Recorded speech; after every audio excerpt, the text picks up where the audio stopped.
अस्सलाम वालेकुम dear students, उम्मीद है आप सब खैरियत से होंगे। डियर स्टूडेंट्स, अपने 3.2 हमने कल स्टार्ट कर ली थी। उसमें हमने क्वेश्चन नंबर 1 कर लिया था ऑलमोस्ट। उसके कुछ पार्ट्स मैंने आपको करवाए थे इंपॉर्टेंट, और रिमेनिंग मैंने आपको कहा था कि आपको असाइन है। ठीक है, और उसमें कोई क्यूरी हो तो यू कैन आस्क मी। ठीक है, सो आज हम स्टार्ट करने लगे हैं एक्सरसाइज 3.2 का क्वेश्चन नंबर 2। ये भी बहुत इंपॉर्टेंट क्वेश्चन है बच्चों। इसमें short question very very important है बोर्ड एग्जामिनेशन के हवाले से। ठीक है, सो लेट्स स्टार्ट। बेटा क्वेश्चन नंबर 2 का ये पार्ट नंबर 1 है। क्वेश्चन 2 का पार्ट नंबर 1। ठीक है, integration d x over square root x plus a plus square root x plus b. अच्छा, अब कुछ फंक्शन ऐसे होते हैं, मैंने कल भी डिस्कस किया था ये, कि जिनको पहले हमें ना सिंप्लीफाई करना होता है। ठीक है, फिर हम उनकी इंटीग्रेशन लेते हैं। कुछ कॉम्प्लेक्स फंक्शंस होते हैं, जैसे अब यहाँ पर देखिए ये एक ऐसा फंक्शन है जिसमें डिनोमिनेटर में स्क्वायर रूट वाली टर्म्स आ रही हैं। ठीक है, तो आप जानते हैं जैसे लिमिट के क्वेश्चंस में हम करते थे कि स्क्वायर रूट वाले क्वेश्चंस को हम रैशनलाइज कर देते थे, यहाँ भी हम वैसे ही करेंगे। बच्चों यहाँ पे देखें डिनोमिनेटर में आ रहा है square root x plus a plus square root x plus b. ठीक है, तो इसी टर्म से मल्टीप्लाई भी कर दें और डिवाइड भी कर दें, दरमियान में साइन तब्दील कर दें। ठीक है, यहाँ पर साइन प्लस का आ रहा है ना नीचे, आप ऊपर क्या लगा देंगे, माइनस का साइन। ठीक है ना, क्लियर है। जो डिनोमिनेटर में स्क्वायर रूट वाली टर्म में बेटा उसी से मल्टीप्लाई भी करना है, उसी से डिवाइड भी करना है, लेकिन दरमियान में साइन जो है वो उसके ऑपोजिट होना चाहिए। ठीक है ना, ऑपोजिट साइन के साथ मल्टीप्लाई डिवाइड करना है, इसको रैशनलाइजेशन बोलते हैं। ठीक है, और इसके बाद बेटा नेक्स्ट आगे आप इसको सिंप्लीफाई करेंगे। ठीक है, सिंप्लीफाई कैसे करेंगे बच्चों इसको, कि न्यूमरेटर न्यूमरेटर से मल्टीप्लाई हो जाएगा, तो ये आ जाएगा square root of x plus a minus square root of x plus b. Denominator denominator से बच्चों मल्टीप्लाई हो रहा है, तो यहाँ पे देखिए आप a plus b into a minus b वाला फॉर्मूला अप्लाई हो रहा है, जो कि इक्वल होता है a square minus b square के। ठीक है, तो यहाँ पे आ जाएगा square root of x plus a का square minus square root of x plus b का स्क्वायर। ठीक है, सो बच्चों ये स्क्वायर स्क्वायर रूट से क्या हो जाएंगे, कैंसिल। ठीक है, स्क्वायर स्क्वायर रूट से कैंसिल हो जाएंगे। उसके बाद नेक्स्ट हमारे पास आ जाएगा, ऊपर न्यूमरेटर सेम रहेगा, square root of x plus a minus square root of x plus b. ठीक है, divided by x plus a minus x plus b. ठीक है, अच्छा नेक्स्ट स्टेप में क्या करेंगे, जब डिनोमिनेटर में आपने क्या करना है, ब्रैकेट्स को ख़त्म करेंगे। बेटा ये जो माइनस साइन आगे मल्टीप्लाई होगा तो साइन चेंज कर देगा। ठीक है ना, माइनस की वजह से आगे हो जाएगा माइनस एक्स माइनस बी। ठीक है, तो बच्चों यहाँ पे देखिए आप प्लस एक्स बच्चों माइनस एक्स से क्या हो रहा है यहाँ पे, कैंसिल। ठीक है, सो डिनोमिनेटर में हमारे पास ए माइनस बी रह रहा है, जस्ट डिनोमिनेटर में क्या रह जाएगा, ए माइनस बी। ठीक है, डिनोमिनेटर में बच्चों ए माइनस बी रह जाएगा। अब चूंकि ए माइनस बी कॉन्स्टेंट है, हम क्या करेंगे, 1 ओवर ए माइनस बी को बेटा कॉमन ले लेंगे। इसको करेक्ट करने, ये माइनस है दरमियान में, प्लस नहीं है। ठीक है ना, माइनस है दरमियान में, ये बेटा मिडल में ये मिस्टेक है नोट्स में, यहाँ पे आप इसको करेक्ट कर लें। ठीक है, ये 1 ओवर ए माइनस बी है। 1 ओवर ए माइनस बी क्योंकि कांस्टेंट है, इसको बेटा आप बाहर निकालेंगे। इंटीग्रेशन आप अप्लाई कर देंगे किसके ऊपर, इंटीग्रेशन अप्लाई कर देंगे square root of x plus a minus square root of x plus b d x पे। अब 1 ओवर ए माइनस बी बाहर ही रहेगा। इंटीग्रेशन बेटा अलग अलग आप हर टर्म पे क्या करेंगे, अप्लाई करेंगे। बेटा फर्स्ट टर्म है under root of x plus a, उसका मतलब है एक्स प्लस ए की पावर 1/2। सिमिलरली सेकेंड टर्म है square root of x plus b, जिसका मतलब है एक्स प्लस बी की पावर 1/2। तो बेटा इंटेग्रल अलग अलग दोनों टर्म्स पे अप्लाई करें, और ये लास्ट टाइम डिस्कस हुआ था, जब दो टर्म्स ऐड हो रही हो या सब्ट्रैक्ट हो रही हो इंटेग्रल साइन के अंदर, तो इंटेग्रल साइन अलग अलग आप क्या करते हैं, हर एक टर्म पर बेटा अप्लाई करते हैं। और डी एक्स जो कि वेरिएबल ऑफ इंटीग्रेशन है, वो हर इंटेग्रल के अंदर आना चाहिए। ठीक है ना, सो ये हो गया। इसके बाद अब आप खुद देखें हम क्या करेंगे, अभी नेक्स्ट स्लाइड पे चलते हैं, इसके साथ देखते हैं। देखें यहाँ पर है बेस में एक्स प्लस है, ऊपर पावर आ रही है 1/2। बेटा पावर रूल ऑफ इंटीग्रेशन हम अप्लाई करेंगे यहाँ पे। ठीक है, लेकिन हमने ये देखना है क्या बेस का डेरिवेटिव साथ मल्टीप्लाई हो रहा है, तो बिल्कुल हाँ हो रहा है। कैसे हो रहा है जी, वो देख लेते हैं कैसे हो रहा है। देखें बेस में आ रहा है x plus A, x plus a का अगर हम डेरिवेटिव लें तो बेटा वो बनता है एक्स का 1 हो जाएगा डेरिवेटिव, प्लस ए कांस्टेंट है उसका डेरिवेटिव 0 हो जाएगा, यानी कि एक्स प्लस ए का जो डेरिवेटिव है वो सिंपली 1 बन जाएगा। 1 आगे नहीं भी है तो हम लगा सकते हैं। ठीक है ना, सिमिलरली यहाँ पे एक्स प्लस बी है बेस में, एक्स प्लस बी का डेरिवेटिव भी बेटा 1 आ जाएगा। ठीक है, 1 नहीं भी है तो 1 आप आगे लगा सकते हैं। ठीक है ना, तो जब बेस का डेरिवेटिव 1 हो तो वो 7 मल्टीप्लाई ना भी हो रहा हो तो हम उसको एज्यूम कर सकते हैं कि 1 मौजूद है आगे, लिहाजा आप power rule of integration easily apply कर सकते हैं। चलिए नेक्स्ट स्लाइड में देखें। अब हम इसके साथ क्या करेंगे बेटा, देखें x प्लस ए की पावर 1/2 थी ना, पावर में एक ऐड किया, उसी से नीचे डिवाइड किया। सिमिलरली एक्स प्लस बी की पावर भी 1/2 थी, पावर में एक ऐड किया, उसी से नीचे डिवाइड किया। बेटा ये पावर रूल ऑफ इंटीग्रेशन है, ठीक है, प्लस कांस्टेंट ऑफ इंटीग्रेशन लाजमी लगाना है। तो this is equal to 1/a minus b into x plus a की पावर, देखें 1/2 प्लस 1 जब एलसीएम लेंगे ये 3/2 आ जाएगा। सिमिलरली डिनोमिनेटर में भी 3/2 बनेगा। Same is the case with the second term में भी ऐसे ही सिंप्लीफाई हो जाएगा। उसके बाद बेटा this is equal to 1/a minus b as it is. अब ये नीचे जो 3/2 था ये बेटा ऊपर जाके क्या बनेगा 2/3 इंटू एक्स प्लस ए की पावर 3/2। सिमिलरली यहाँ जो 3/2 था ये भी ऊपर जाके क्या बन जाएगा 2/3 इंटू एक्स प्लस बी की power 3/2 plus constant of integration, ठीक है। अब बेटा 2/3 चूँकि दोनों में कॉमन आ रहा है ना, दोनों टर्म्स में अगर आप देखें 2/3 कॉमन आ रहा है तो 2/3 को बाहर कॉमन ले लेंगे, ठीक है। तो ये आ जाएगा 2/3 इंटू ए माइनस बी और ब्रैकेट में रह जाएगा एक्स प्लस ए की power 3/2 minus x plus b की power 3/2 plus constant of integration, यही आंसर है। अच्छा मैं आपको पिछली स्लाइड पे लिए चलता हूँ दोबारा से। देखें ये फंक्शन था जिसमें डिनोमिनेटर में रेडिकल एक्सप्रेशन थी स्क्वायर रूट वाली, तो हमने इसको रैशनलाइज किया है। रैशनलाइज करने के लिए बच्चों हमने क्या किया, यहाँ पे जो डिनोमिनेटर में स्क्वायर रूट वाली टर्म थी उसी से मल्टीप्लाई भी किया, डिवाइड भी किया, बस दरमियान में साइन तब्दील कर देना है। नीचे प्लस का है तो ऊपर माइनस का लगा दिया हमने, ठीक है। उसके बाद सिंप्लीफाई किया, 1/a माइनस बी कॉन्स्टेंट आ रहा था उसको इंटेग्रल से बाहर निकाला। आगे बेटा हमने अलग अलग इंटीग्रेशन हर टर्म पे अप्लाई की, दो टर्म्स थी दरमियान में माइनस का साइन था, ठीक है। और जब हमने इंटेग्रल साइन अलग अलग अप्लाई किए तो हमने देखा यहाँ पर पावर 1/2 आ रही है, तो इस पर कौन सा रूल अप्लाई किया हमने, पावर रूल ऑफ इंटीग्रेशन, ठीक है ना। पावर रूल ऑफ इंटीग्रेशन क्या कहते हैं, मैं दोबारा से ये रिवाइज करवा दूं। पावर रूल ऑफ इंटीग्रेशन ये कहता है बेटा अगर हमारे पास एफ ऑफ एक्स की पावर, सॉरी इसको मैं यहाँ पे कर लेता हूँ, लिख लेता हूँ। पावर रूल ऑफ इंटीग्रेशन क्या कहते हैं बेटा, ये इंटेग्रल एफ ऑफ एक्स की पावर एन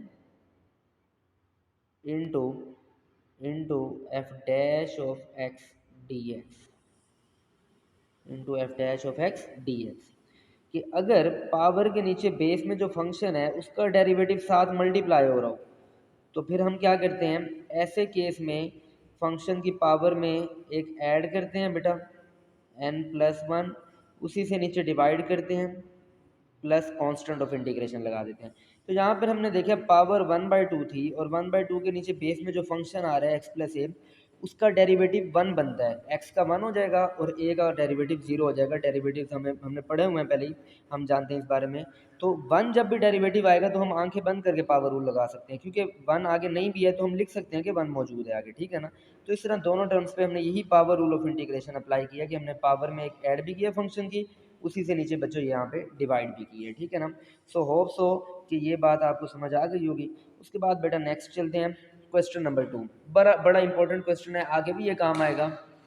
एक तो ये शॉर्ट क्वेश्चन के लिहाज से काफ़ी इंपॉर्टेंट है, दूसरा इसमें जो चीज़ सीखेंगे ये आपकी बेस सेट करेगी कुछ इसी टाइप के और क्वेश्चंस में जो कि आगे अपेयर होंगे 3.3 या और एक्सरसाइजेज में। बेटा इस फंक्शन में देखें ये रैशनल फंक्शन है जो कि डिवीजन वाली फॉर्म में आ रहा है। जब इंटेग्रल के अंदर ना फंक्शन डिवाइड हो रहे होते हैं ना, तो दो चीज़ें देखनी है। पहली चीज़ क्या नीचे वाले फंक्शन का डेरिवेटिव ऊपर मौजूद है जो डिनोमिनेटर में फंक्शन है। तो सोचें यहाँ पर जो डिनोमिनेटर में फंक्शन आ रहा है वो आ रहा है 1+x², उसका डेरिवेटिव तो बनता है 2x जो कि बेटा न्यूमरेटर में नहीं है, ठीक है ना। तो इसका मतलब हम वो रूल तो नहीं लगा सकते कि नीचे फंक्शन है उसका डेरिवेटिव ऊपर मौजूद है तो नीचे वाले फंक्शन का लॉग नेचुरल ले लें, ऐसा अब यहाँ पे हम नहीं कर सकते क्योंकि डिनोमिनेटर वाले फंक्शन का डेरिवेटिव ऊपर नहीं है।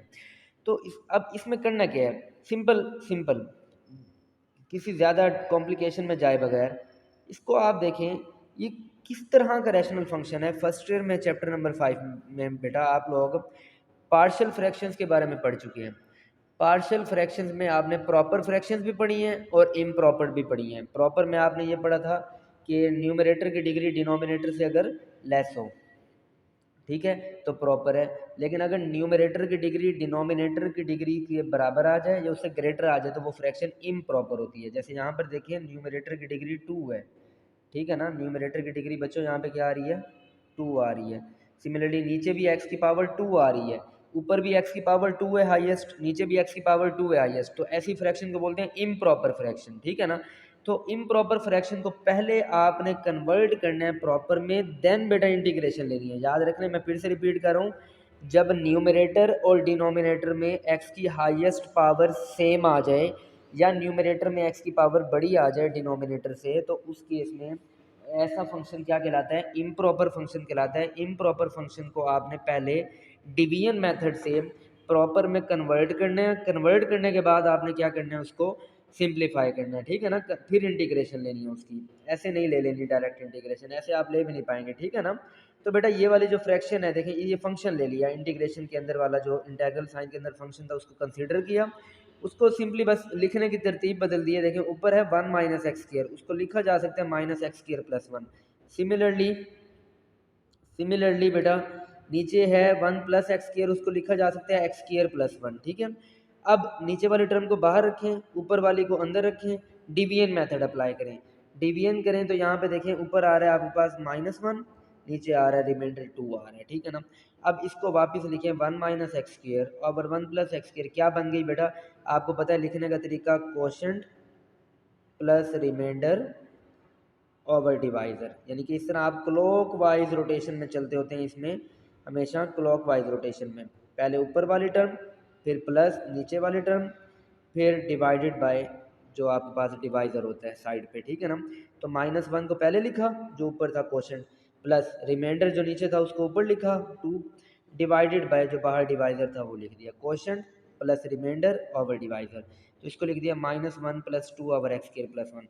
अब ये जो फ्रैक्शन थी 1 minus x square over 1 minus x square over 1 plus x square, इसको बच्चों हमने कन्वर्ट कर लिया इम्प्रॉपर थी, इसको हमने कन्वर्ट कर लिया प्रॉपर फ्रैक्शन में। कैसे, 1 minus x square over 1 plus x square वाली फ्रैक्शन अब रिड्यूस हो गई -1 plus 2 over x square plus 1, -1 तो अलग हो गया ना, 2 ओवर एक्स स्क्वायर प्लस 1 को देखें तो ये प्रॉपर फ्रैक्शन है, क्योंकि ऊपर एक्स वाली टर्म ही नहीं है, तो मतलब एक्स की पावर 0 है ऊपर, नीचे एक्स की पावर 2 है, ठीक है। अब इन सिंपल शॉर्ट ये है कि अब आपने इंटीग्रेशन अप्लाई कर देनी है। तो जब इम्प्रॉपर फ्रैक्शन आए पहले प्रॉपर में कन्वर्ट करना है डिवीजन मेथड से, उसके बाद आपने इंटीग्रेशन अप्लाई करनी है। देखिए इंटीग्रेशन अप्लाई करेंगे -1 plus 2 over x square plus 1 dx पे, तो बेटा क्या करेंगे आप, अलग अलग इंटीग्रेशन अप्लाई करेंगे। -1 पे अलग हो जाएगी इंटीग्रेशन अप्लाई, ठीक है, plus 2 into 1 over x square plus 1 पे अलग इंटीग्रेशन अप्लाई हो जाएगी, ठीक है ना। अब देखें 2 चूँकि कांस्टेंट है ना, इस 2 को हमने क्या किया, देखें इस 2 को बेटा हमने बाहर निकाल दिया, ठीक है ना। ऊपर रह जाएगा इसकी जगह 1 ओवर एक्स स्क्वायर प्लस 1, ठीक है ना, dx। अब 1 की इंटीग्रेशन आप जानते हैं 1 डॉट डी एक्स, एक्स ही आता है, तो ये माइनस एक्स आ गया, प्लस 2 बाहर वैसे का वैसे, और 1 ओवर एक्स स्क्वायर प्लस 1 की इंटीग्रेशन क्या होती है बेटा, याद रखें 1 over 1 plus x square D x, इसकी जो इंटीग्रेशन होती है बेटा वो क्या होती है, टेन इनवर्स एक्स। अब ये आप कहेंगे कैसे आया कि भाई टेन इनवर्स एक्स का डेरिवेटिव क्या होता है, 1/1 प्लस एक्स स्क्र, तो 1/1 प्लस एक्स स्क्र की इंटीग्रेशन क्या होगी, वापस टेन इनवर्स एक्स। ये आपको बताया था कि ये फार्मूलाज आपने रिलेट करके याद करने हैं, ठीक है ना। तो 1/1 प्लस एक्स स्क्र की इंटीग्रेशन क्या आ जाएगी, tan inverse x plus constant of integration, और यही बच्चों आपका आंसर है इसमें, ठीक है ना। इसको नोट कर लें, और कोई क्यूरी हो तो आप मुझसे डिस्कशन में कर सकते हैं, डिस्कस ग्रुप में, ठीक है ना। और डिस्कशन किया करें बार बार। देखें ऊपर जब आपने इंटीग्रेशन सॉल्व करनी है तो इंटीग्रेशन में देख लेना है जो डिवीजन वाली फॉर्म में फंक्शन आ रहा है रैशनल फंक्शन, तो अगर उसमें एक्स की पावर ऊपर और नीचे बराबर आ जाए हाईएस्ट पावर, ठीक है, तो इसका मतलब फ्रैक्शन इम्प्रॉपर है। इम्प्रॉपर को पहले डिवीजन मेथड से प्रॉपर में कन्वर्ट करना है, देन इंटीग्रेशन लेनी है। Hope so you understand well, ठीक है। नेक्स्ट पार्ट नंबर 4, ये भी वेरी इंपॉर्टेंट शॉर्ट क्वेश्चन है बेटा। पार्ट नंबर 4 में देखें क्या कह रहे हैं, इंटीग्रेशन a-2x की पावर 3/2। अब देखें इसके ऊपर पावर आ रही है 3/2। अब आप ज़रा रूल याद करें दोबारा से, ये रूल लिखा हुआ है आगे कि f ऑफ x की power n x f of x की power n into f dash of x के एन एन जो पावर है, इस पावर के नीचे बेस में जो फंक्शन है अगर उसका डेरिवेटिव साथ में मल्टीप्लाई हो रहा हो तो हम क्या करते हैं, पावर रूल ऑफ इंटीग्रेशन लगा देते हैं, जो कि ये कहता है कि जिस फंक्शन का डेरिवेटिव साथ में मौजूद है तो उस फंक्शन की पावर में एक ऐड करें, उसी से नीचे डिवाइड करें प्लस कांस्टेंट ऑफ इंटीग्रेशन लगा दें। अब यहाँ पर देखें क्या इस पावर रूल की रिक्वायरमेंट पूरी है कि नहीं है। पावर में आ रहा है 3/2, 3/2 के नीचे बेस में आ रहा है बेटा a माइनस टू एक्स। तो अगर हम साइड पे a माइनस टू एक्स का बच्चों डेरिवेटिव ले लें, a माइनस टू एक्स का क्या ले लें, डेरिवेटिव ले लें, तो ये क्या आता है a माइनस टू एक्स जो कि बेस है यहाँ पे इस फंक्शन में हमारे पास।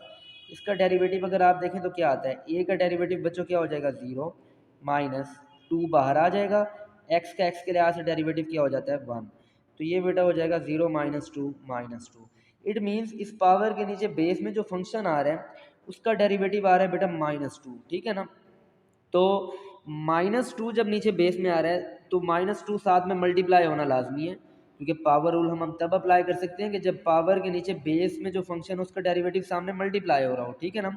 जबकि जहाँ पर ऐसा नहीं है, a माइनस टू एक्स का डेरिवेटिव जो कि -2 बनता है वो साथ मल्टीप्लाई नहीं हो रहा, तो हम ऐसे पावर रूल अप्लाई नहीं कर सकते। लिहाजा इस पावर रूल की रिक्वायरमेंट को पूरा करने के लिए हम क्या करेंगे, हमें सामने -2 चाहिए ना, तो बेटा हम -2 से मल्टीप्लाई भी कर देंगे, डिवाइड भी कर देंगे, ठीक है ना। जब बेस का डेरिवेटिव सिर्फ कोई कांस्टेंट हो, कोई नंबर हो और वो आगे मौजूद ना हो तो उससे मल्टीप्लाई डिवाइड किया जा सकता है ताकि पावर रूल की रिक्वायरमेंट पूरी हो, ठीक है ना। लेकिन वेरिएबल हो तो फिर ऐसा नहीं करना। तो -1/2 बाहर ही रहेगा। और अब देखें a माइनस टू एक्स जो कि 3/2 के नीचे बेस है, इसका डेरिवेटिव जो कि -2 है बेटा साथ में मल्टीप्लाई हो रहा है, ठीक है ना, मल्टीप्लाई हो रहा है ना। अब ये वाला फार्मूला आप अप्लाई कर दें, पावर रूल ऑफ इंटीग्रेशन, ठीक है ना, कि फंक्शन की पावर में एक ऐड करें बेटा 3/2 में जब एक ऐड करेंगे, सिंप्लीफाई करेंगे एलसीएम लेके तो पावर बन जाएगी 5/2, उसी से नीचे डिवाइड करें प्लस कांस्टेंट ऑफ इंटीग्रेशन, ठीक है। आगे इसको सिंप्लीफाई कर लेना है, बस आंसर आ जाएगा। मैं फिर से ये वाला क्वेश्चन थोड़ा सा रिपीट कर दूं कि ये फंक्शन है जिसके ऊपर पावर आ रही है 3/2, इसके ऊपर पावर क्या आ रही है बेटा 3/2, 3/2 पावर आ रही है। तो हम ये देखेंगे क्या हम इस पर पावर रूल लगा सकते हैं, जी लगा सकते हैं, बट उसके लिए एक कंडीशन है। कंडीशन ये है कि पावर के नीचे बेस में जो फंक्शन है उसका डेरिवेटिव साथ मल्टीप्लाई होना चाहिए, जबकि यहाँ पे हमने बेस का डेरिवेटिव देखा वो -2 आ रहा है, अभी हमने सॉल्व किया है, ठीक है। तो -2 साथ में मल्टीप्लाई नहीं हो रहा, जब बेस का डेरिवेटिव साथ मल्टीप्लाई नहीं हो रहा तो हम पावर रूल नहीं अप्लाई कर सकते। लिहाजा माइनस ये रिक्वायरमेंट पूरी करने के लिए, डेरिवेटिव सामने मल्टीप्लाई करने के लिए हमने उस -2 से मल्टीप्लाई भी किया, डिवाइड भी किया। बेस का डेरिवेटिव आपने साइड पे ले लेना लाइन ड्रॉ करके ना रफ में, जो कि यहाँ -2 आ रहा है, ठीक है। तो -2 से मल्टीप्लाई भी किया, डिवाइड भी किया। अब ये वाली कंडीशन फार्मूले की पूरी है कि बेस का डेरिवेटिव साथ में मल्टीप्लाई हो रहा है, लिहाजा हम यहाँ पे power rule of integration easily apply कर सकते हैं। पावर में एक ऐड करें, 3/2 में एक ऐड किया तो 5/2 आ जाएगा, उसी से नीचे डिवाइड करें प्लस कांस्टेंट ऑफ इंटीग्रेशन, और आगे बच्चों इसको सिंप्लीफाई कर लें, ठीक है। नेक्स्ट है बेटा पार्ट नंबर 7, वेरी इंपॉर्टेंट, ये भी बहुत इंपॉर्टेंट है। ये आप नीचे देख भी सकते हैं कि ये डिफरेंट एग्जाम्स में, बोर्ड के एग्जाम्स में अपेयर हो चुका होगा शॉर्ट के लिहाज से। इसमें आ रहा है square root of 1 minus cos 2x। अब बच्चे यहाँ पे क्या कंफ्यूज होते हैं कि यहाँ भी पावर आ रही है भाई, इसका मतलब ये है कि 1 माइनस कॉस 2x की जो पावर आ रही है वो 1/2 है, क्योंकि ऊपर स्क्वायर रूट है। तो क्या इस पे हम पावर रूल अप्लाई कर सकते हैं, तो आंसर इज नो। क्यों नहीं कर सकते, पावर रूल अप्लाई करने के लिए ज़रूरी है कि पावर के नीचे बेस में जो फंक्शन है ना उसका डेरिवेटिव साथ मल्टीप्लाई होना चाहिए। तो यहाँ पर बेस में आ रहा है 1 माइनस कॉस 2x, जिसका डेरिवेटिव बनता है कॉस का डेरिवेटिव माइनस साइन आ जाएगा, तो ये लगभग बन जाएगा बस 2 साइन 2x बचो, इसका डेरिवेटिव बन जाएगा 2 साइन 2x, ठीक है ना। तो वो साथ में नहीं है। अगर अकेला नंबर होता ना डेरिवेटिव, जैसे लास्ट क्वेश्चन में हमने किया है, तो उसे हमने मल्टीप्लाई और डिवाइड कर देना था, हमारे फॉर्मूले की रिक्वायरमेंट पूरी हो जाती, बेस का डेरिवेटिव सामने मिल जाता। बट यहाँ पे तो ट्रिग्नोमेट्रिक फंक्शन आ रहा है, इसका डेरिवेटिव साइन आएगा। साइन की अगर हम बात करें तो साइन से हम मल्टीप्लाई डिवाइड नहीं कर सकते, किसी फंक्शन से किसी वेरिएबल से मल्टीप्लाई डिवाइड नहीं करना। लिहाजा ये बात तो क्लियर हो गई कि यहाँ पे पावर रूल अप्लाई नहीं हो सकता। तो फिर क्या करेंगे, देखें ये स्क्वायर रूट के अंदर 1 माइनस 2x आ रहा है। अब फर्स्ट ईयर की ट्रिग्नोमेट्री हमें याद होनी चाहिए, ठीक है। वहाँ से एक रिजल्ट मिलता है हमें कि 1 - 2x इक्वल होता है 2 साइन स्क्वेयर एक्स के। अब आप ये पूछेंगे कैसे? बेटा साइन स्क्वेयर x/2 इक्वल होता है 1 माइनस कॉस 1 माइनस, सॉरी इसको मैं दोबारा करवा रहा हूँ बेटा, साइन स्क्वेयर α/2 या x/2 इक्वल होता है 1 माइनस कॉस α/2 के। तो ये यहाँ से 2 साइन स्क्वेयर